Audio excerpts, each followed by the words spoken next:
Hi, welcome to another episode of Car to Car. I'm Ramon. And hi, I'm Dana. Today we'll discuss a case out of Okaloosa PD where a male was in the backseat of a patrol car and was shot at 12 times. So we'll look at the video and we'll come back and discuss.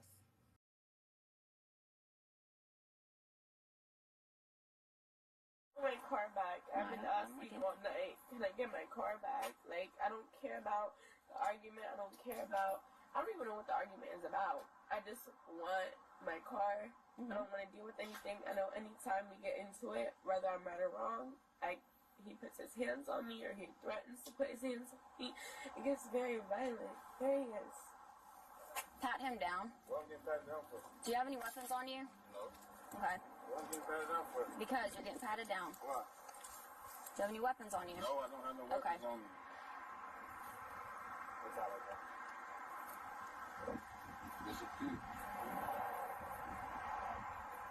Detain him, please. I need an affidavit from you. Okay. What is that? That's where you're filling out that you're wanting to pursue charges. Okay.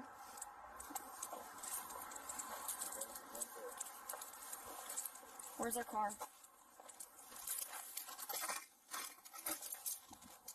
If you want to go ahead and transport him, I'll stay here and get the affidavit. Shots fired! Shots fired! Shots fired! You know.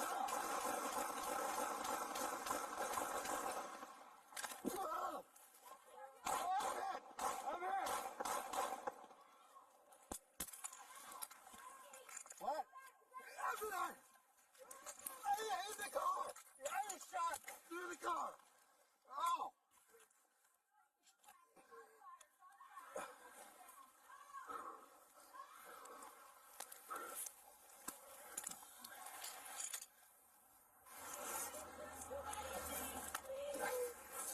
I might have hit my vest.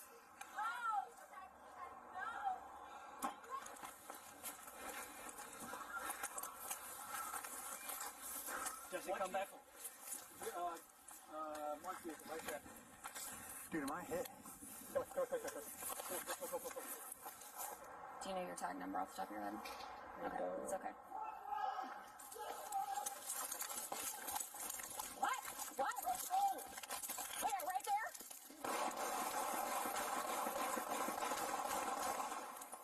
Jesse! Jesse, are you okay? Get in the house! Get in the house! Jesse! Get back! Get back! Where is he?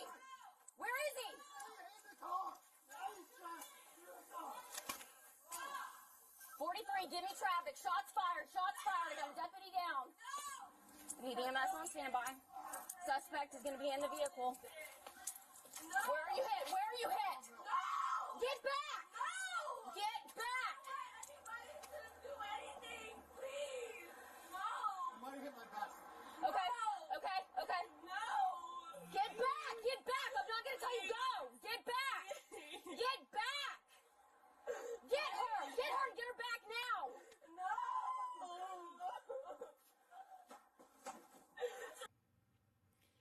If this situation wasn't so sad, it would be funny. This is an oldie, but we had to talk about this. There is a level of fear that comes with this job. There's no ifs, ands, or buts about it. If anyone says that there's no fear that comes with this job, they're lying. And if you're not afraid, you should be, because there's some situations that were put in that should scare the hell out of you. But this incident was involving a domestic boyfriend-girlfriend dispute involving a car. So the young man comes back, and as you see, and they pat him down really good, check to make sure he didn't have any weapons on him. They decide they're going to eventually make an arrest, put him in the back of the car. So as they're getting ready to move forward with this arrest, you see this officer walk towards the car, and he hears what he thought was a gunshot. I can tell you this.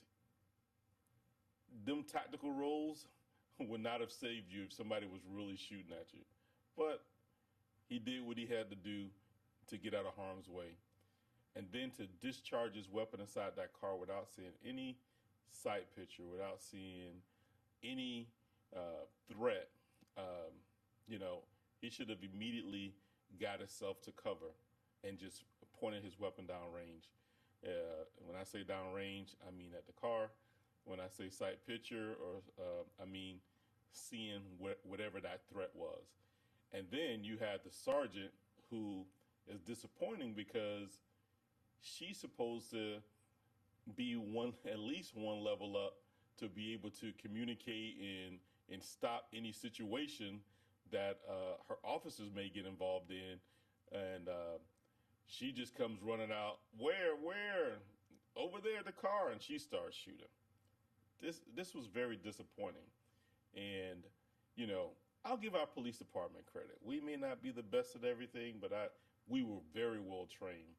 And something like this, where we feel like somebody would have shot at us, or especially from a vehicle like that, we're taught to turn them hips, point that gun down range, and move tactically to a location where we can have some cover and concealment.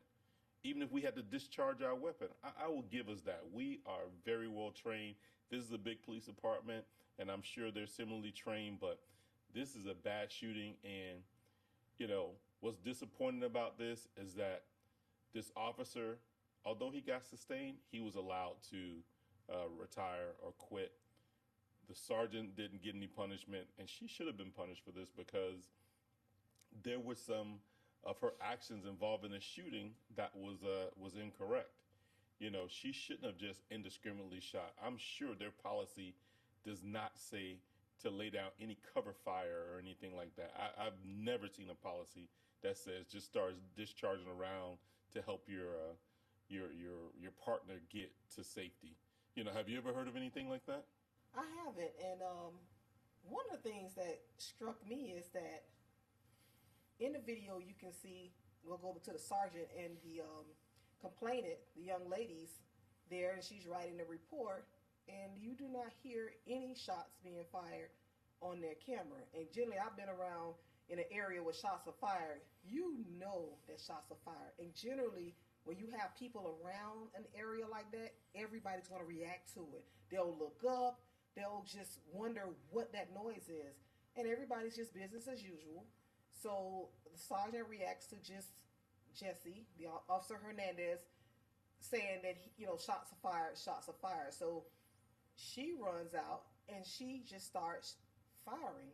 She's asked him where, and he just says the car, and she just shoots at a car, not knowing where the suspect is located.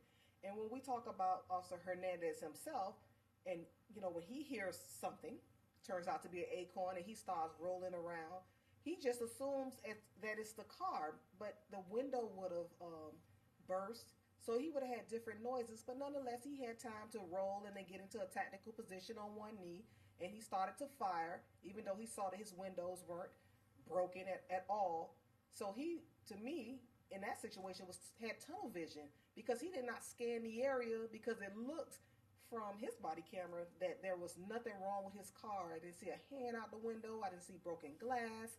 I didn't see anything to signify that shots were coming from that car. So he should have scanned the area as opposed to getting tunnel vision. So I just think the whole thing was,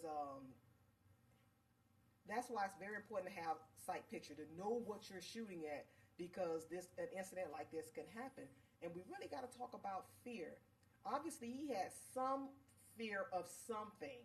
I don't know what, for him to react like that when he heard a noise that spooked him to go to deadly force, that he was in fear for his life. So I don't know what caused him to have that level of fear, but I really don't think police work is necessarily the best job for him, because you have to be able to manage fear. And if that scared him, man, there's some situations that's tougher than that he'll come across in his career. I agree. And, like you said, I've been in some situations where when you hear gunfire, you're going to react a certain way. And it's distinctive. And it's like you said, What if that gunfire was coming from somewhere else across the street? What if somebody was actually shooting at you from a higher position and you're taking a shot at the car, and then now you're rolling around on the ground and you think that you're getting yourself away from where you perceive the threat was? You know, somebody could have shot at the car and hit the car with a round, but no sight picture, no sight alignment, no, just all out fear. And you know what's disappointing about this, and this continues to happen, and we wonder why police officers, um, some bad actors or some people who are enormously afraid of doing their job continues to go to these other jobs. He quit before the investigation was able to be completed. And so we shouldn't allow them to quit, or if they quit, hey, the investigation, like it did, it kept being ongoing. But we can't recommend that police officer. There has to be a national database that puts police officers that are not equipped to be police officers on this list. There has to be, because you see officers jump from place to place to place, and they're taking the drama that they have coming from one place, taking it to another place, and infecting that police department. Agreed. Definitely have to have a database to keep people who shouldn't wear the uniform out of the uniform. So that's all I have. I mean, there's so much more that could be said about this. Of course it is. But, like I said, just disappointed in how this played out, disappointed in how, even with just being in internal affairs, just seeing how they wrote this report and to help the sergeant out, as opposed to making sure she do some training, making sure, like, you don't have to fire her or throw the book at her, but as supervisors, and we've been supervisors for a long time, we've commanded tactical units, we've done so much, and I think we really respect this, and not to beat a dead horse and keep going on and on, but I'm just thinking about this from all levels, and but as supervisors, there's a different expectation that we're supposed to have for ourselves, that the community has for us, because you'll see as soon as a police officer arrives and someone's upset, hey, get a supervisor here, I need a supervisor here, because there's a level of expectation that even the citizens have for a supervisor. And so I think she dropped the ball here. I think Internal Affairs letting her off the hook, and the chief letting her off the hook. I think this was that department dropping the ball and not addressing the fear, the training, and all of those things that come with being a police officer, is a mistake, because it's bound to continue to happen. And this job is a job that there's going to be a level of fear that comes with it. And that's all I got. Yeah, for sure. I definitely believe there's a connection on what you hear and what you see. So you have to base your actions, especially deadly force, off what you see. So with that, there's another episode of Call to Call Podcast. And please be sure to like, share, and subscribe. Until next time.